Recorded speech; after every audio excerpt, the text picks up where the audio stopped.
Good evening and welcome to International House here at the University of Chicago. My name is Denise Jorgens and I'm the Director of International House. It is my privilege to welcome each of you to this special program, our quarterly candle lighting ceremony and reception. Tonight we recognize and celebrate the founder of the iHouse idea, Harry Edmonds. International House was originally conceived by Harry Edmonds, an official with the YMCA who in 1909 had a chance encounter on the steps of Columbia University Library with a graduate student from China. This encounter inspired Edmonds to create a place for international students to feel at home and to create camaraderie with others. Edmonds' dream was brought to life by the philanthropy of John D. Rockefeller Jr. and the Cleveland H. Dodge family, who funded the construction of the first International House in New York City in 1924. Rockefeller then went on to build houses in Berkeley, Chicago, and Paris. Founded in 1932, the International House of Chicago has built a rich history of bringing together students and scholars from around the world to share experiences and life lessons in peace building and understanding. Today, International House of Chicago is a member of the International Houses Worldwide organization, which is currently a network of 19 houses on 4 continents. Soon to be 20. We're going to admit the 20th house when the directors meet together in May. Our mission is to enable students and scholars from around the world to live and learn together in a diverse community that builds lifelong qualities of leadership, respect, and friendship. Here at International House of Chicago, this mission is achieved by daily interaction among our students, through our unique facilities and student life activities, and through our internationally focused public programs designed to foster diversity of thought and experience. Today, the members of IHWW accommodate some 9,500 students and scholars annually from more than 125 countries. There are nearly 350,000 individuals who are able to claim alumni status at one or more of our organizational members. And many of them give back to the movement through their annual financial and other voluntary contributions. Through this support, we award more than 800 scholarships annually, which serve to promote the academic, economic, and geographic diversity of our member houses. In 1966, the founder of the iHouse idea, Harry Edmonds, embarked on a 104-day, 22-country tour. Tonight, his great-granddaughter, Alice Lewthwaite, is here to speak to us about the legacy of her great-grandfather and to tell us about her own journey, retracing the steps of Harry Edmonds' 1966 world tour. Alice is about to complete her own nearly 3-month tour, engaging with the International House's worldwide community. Photos from Alice's trip and her blog, Grains of Sand, will be displayed on the screen here tonight. I had the privilege of meeting Alice back in January when she was beginning her trip. We were both in Tokyo, and we held an alumni event at the International House of Japan. As was done by her great-grandfather, Alice hopes to pass on the light of friendship and understanding. Alice will help us tonight in leading the candle lighting ceremony. Our student interns will light their candle from a candle which Alice has taken on her entire journey. And another aspect of Alice's 3-month journey is that a candle is passed from each of the houses along the way.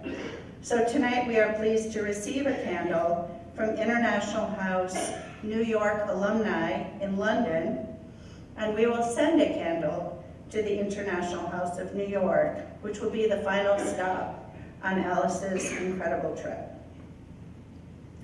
Before I conclude, let me just explain that following Alice's remarks, two of our graduate interns will come up here to the stage and lead us all in our traditional candle lighting ceremony and the reading of the International House Pledge. The evening will then conclude with our reception with foods from around the world, and we invite you to enjoy the International Buffet as your table is called. And now I'd like to welcome Alice Lewthwaite to the podium to offer her remarks on her great-grandfather Harry Edmonds and our own journey and engagement with international houses worldwide. Thank you.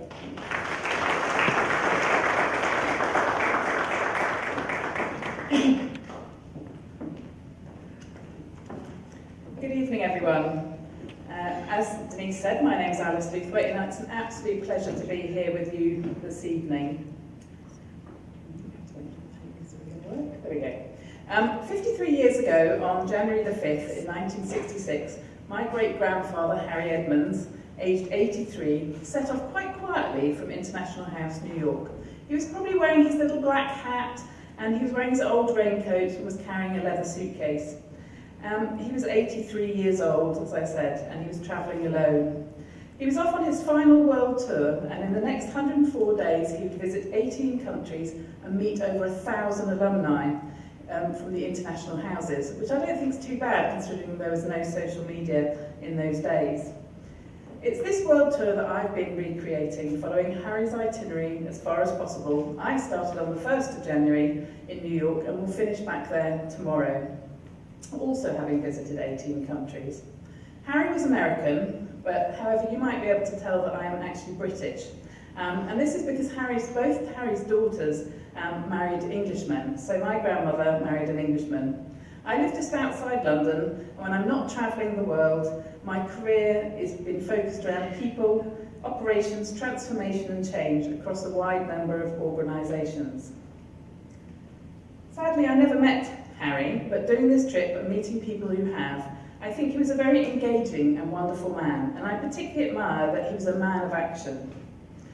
As I visited the steps of the Low Memorial Library, where he met the lonely Chinese student in 1909, I reflected on how the meeting did not get lost as one of those things that happened in your day, but galvanised him and his wife Florence into action. In fact, this picture, taken from Wikipedia shamelessly, probably contains our Chinese student, because they were over here on the Boxer Indemnity Programme, and there were only 47 Chinese students in the whole of the United States at the time. And in fact, Susan helped us find out that there were only 15 at Columbia. So he really was quite lonely. Harry ran the New York House, this is the New York House in various stages of construction and different times of the year, for about 10 years. During which time he also helped Rockefeller with the founding of Berkeley House in 1930, and this wonderful house that we're in here today in 1932.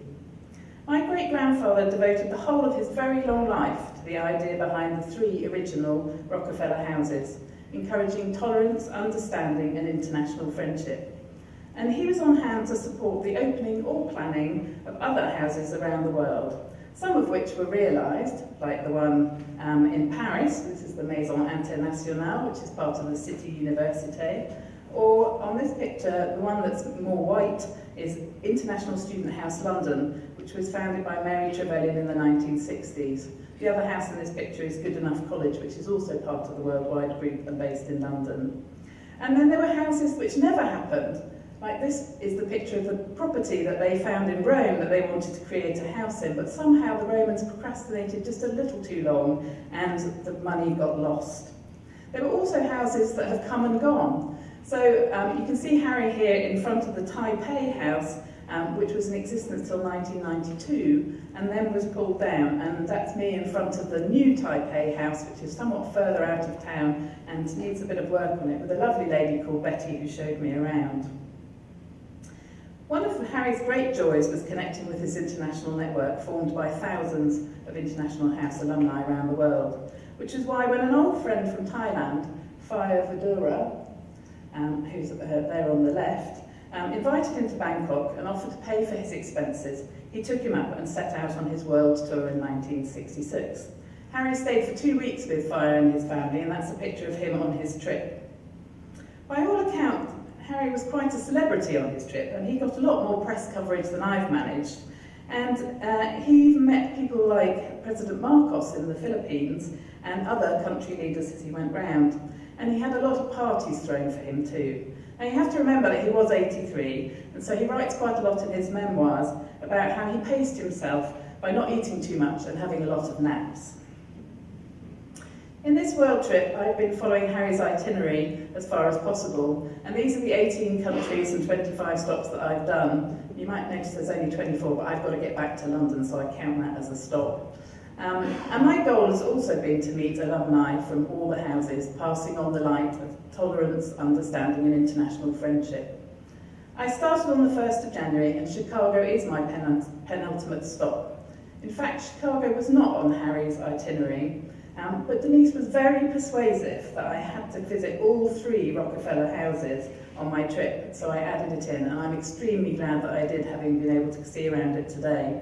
As Denise said, we did meet up in Japan, at International House Japan, and we had a lovely event there. I really want to thank Denise and her team for hosting us this evening. It means a huge amount to me to be made so welcome and to take part in my first candlelight ceremony ever. During my trip, I've been a stranger, reaching out to strangers, all nationalities, and thanks to their experience of living at an international house, those strangers have been curious, welcoming, and have quickly become friends. And I've achieved my goal, which was quite simple, which was to meet at least one alumni of some house in each of my destinations. Again and again, I've heard from those that have spent time living in such a multicultural environment, that whilst their best friends are spread out around the world, they're always available to them to support them, both in their careers or with more personal matters. They also know that in almost any destination, they can reach out and will find an International House alumni who would welcome them and guide them in their country. The network crosses national, race, age and gender boundaries. This doesn't mean that everyone always gets on with each other and agrees on everything. In fact, just the opposite. However, it does mean a strong commitment to dialogue and exploration of perspectives and a deep desire to show respect and tolerance. I've really found that those who have lived at iHouse know, as Harry and Rockefeller wanted them to, that we are all more similar than different. Obviously, I'm a bit biased, but I think that the houses are unique. They're not academic institutions, but homes away from home, and for some, also a sanctuary from the difficult living conditions in their home country. Those I have met have described how what they learned at the house helped them grow and develop skills that complemented their academic learning, and in most cases have proved as useful, if not more so. Harry wrote a letter at the end of his trip to his friends around the world. He writes, "What were the high points of my travels? Well, every stop, every country, every city, every person I saw was a high point. And I certainly echo that, as to choose one best bit from a trip like this is impossible. That said, meeting people who lived or worked in the houses many decades ago has been very special. Those in their 80s or 90s who took the relatively rare step to study overseas and chose to live at an iHouse and then have gone on to be leaders in their field was exactly what Harry and Rockefeller were hoping for. There are some particularly special moments that I wanted to pick out. So this is Sherry Warwick, who was the director of Berkeley iHouse from over 25 years, from 1961 to 1987. He's now 97, and as you can see, he's pretty frail. But with his delightful wife, Betsy, they brought life to the iHouse Berkeley for all that time. And they talked so powerfully about watching the residents under their care transform during their time in the house. They were also in the Berkeley house when the doors between the girls and the boys areas mysteriously got taken down one night. And as Betsy said, it was time, so they didn't put them back. This is Narendra Jain, who's with me in Delhi. Narendra is 91, and he actually met Harry on his trip. And the sweetest thing was that he had saved all the pieces of press, all the letters relating to this visit, and he brought them all to show me when we met. He really didn't seem like he was 91, but he's holding them, that you can see there. In Delhi, I also got to meet with Aditi Modi, who is there with the pink scarf around her neck.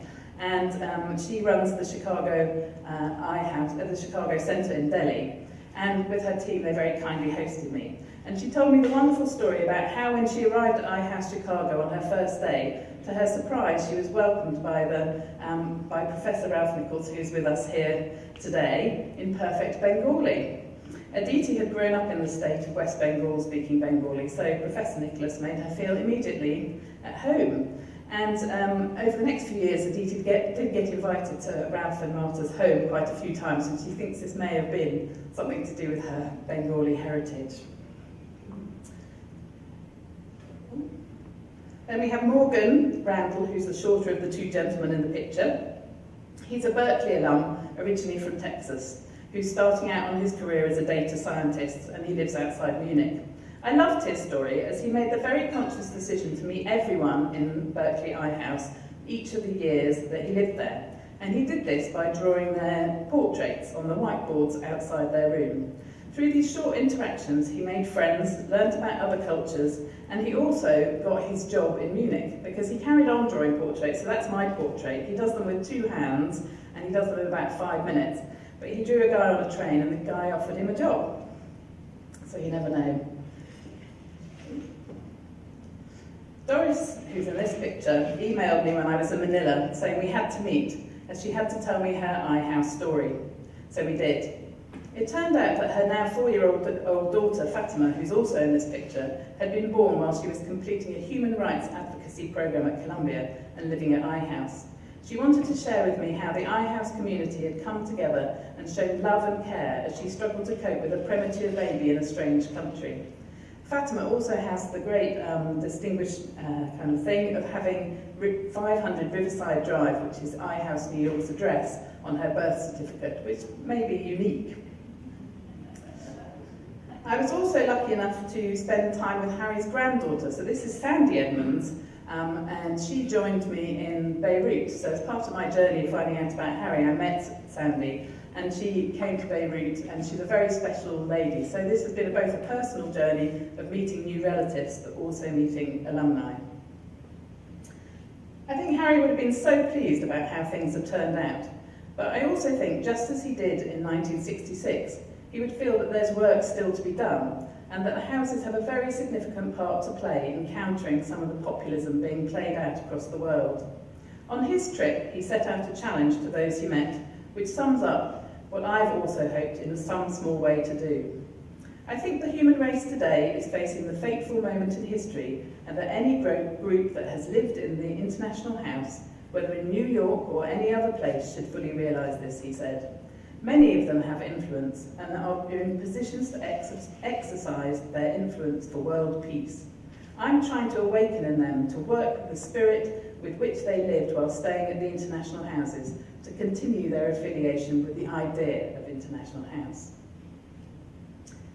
Preparing for and undertaking this trip, I've realised what an honour it has been to represent Harry and his idea, and how precious what everyone who has ever worked at, donated to or lived at Eye House has created is. So for those in the room that have done that, I'd like to thank you from Harry. My great-grandmother, Florence Edmonds, was also a significant part of the story too, particularly in shaping the decor in the buildings and the traditions that still echo, like the candle ceremony that we're going to do this evening. In 1928, she spoke at the Sunday supper about the spirit of Eye House, and in the talk she said, "I remember one hot August day, I came in from the country to see the New York house in the process of construction.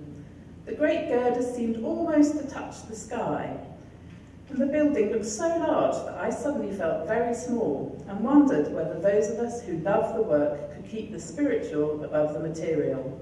Yes, I thought, we can, for we can look up and laugh and love and lift. When an idea is worthy, it's always greater than one or two persons, and there will be many old and new friends to carry the spirit through the years. I'd ask you all to take a moment to step back from your work or study and reflect on how best to honour the idea, to take what you've learned and, like Harry, not just talk about it, but do something to ensure that in another 100 years it's still rippling. I'd like to finish with, this is Harry in Florence in 1924 when New York House opened overlooking the park in New York.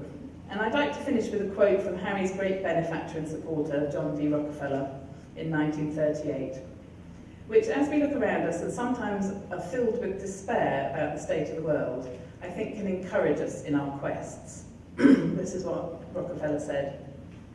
But what is the use, you say? What can one life, however nobly lived, mean amongst the myriad of human beings on earth? Every individual who is honest, fearless, peace-loving, who is imbued with the spirit of brotherhood and the service to his fellow men, is an influence for good in any group or party or nation of which he is a member, and helps to ensure the wise use of power. Thank you so much for listening, and I'm really looking forward to our candlelight ceremony.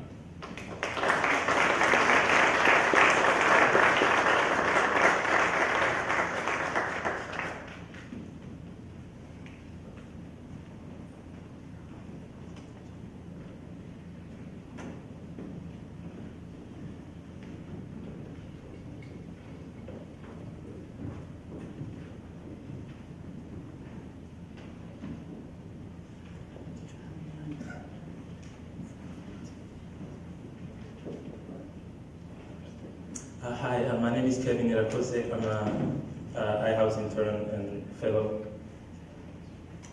I'm Rena Slavin. I'm a Metcalf intern at the International House. My name is Yu Dongzhang. I've been living in a house for 3 years in my master program and first year in doctoral program. I am Guadalupe Jimenez, and I am an iHouse fellow. So we are going to start the candlelight ceremony. We are going to read together the pledge in English, and then each one of us will have to read it in our own languages. And after that, we'll invite everyone who speaks any other language to come and read the pledge in their own language. It can be in groups or individually. You are welcome. The candlelight ceremony is held at the end of the academic year. The ceremony celebrates the friendships and the experiences we have shared as a community at International House. In the candlelight ceremony, we affirm our commitment to live up to the ideals of iHouse. By passing the light of our candles to each of our community's members, we symbolize and confirm the connection among us. As we leave the house, we commit ourselves to pass on the light of friendship, harmony, and goodwill to all we meet. In doing so, we perpetuate the spirit of brotherhood and sisterhood that has prevailed in our community. Now we'll invite, we're going to light the candles, and we'll invite one person at each table to light the candle and pass the light on, and we'll read the pledge together in English.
Okay, we're going to read the pledge together in English on the first page.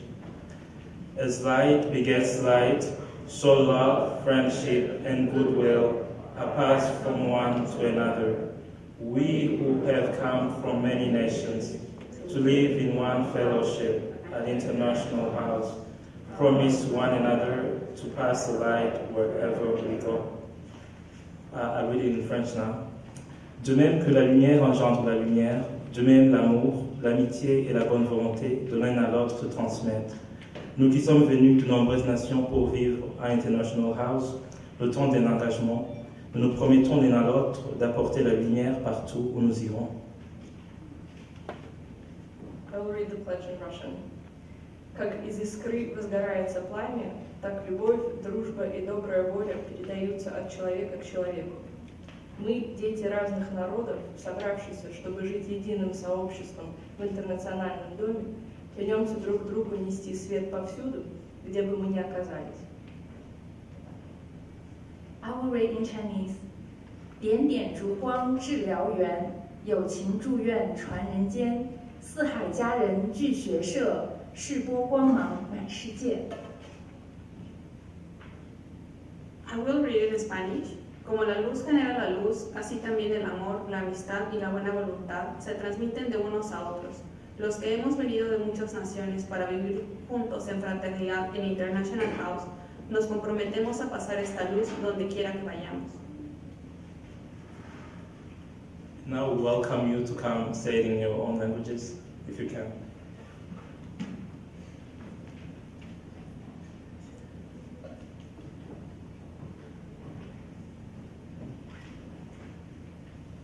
Say it in Portuguese. Assim como a luz origina a luz, também o amor.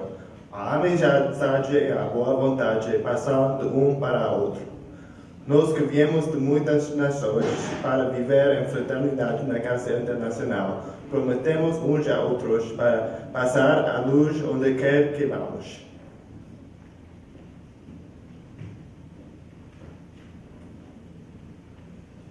I read in Persian.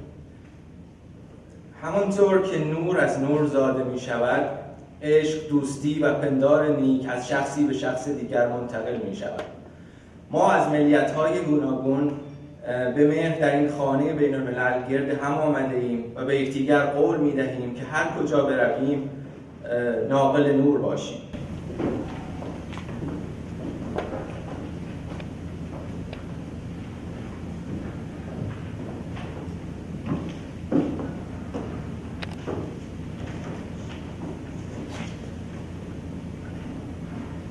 We are going to read in Chinese again.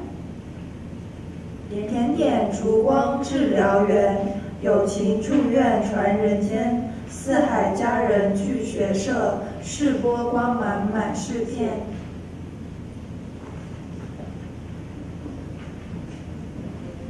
Any other language in the house? If there is no other language, we can conclude the ceremony. After we're done and they go down, we can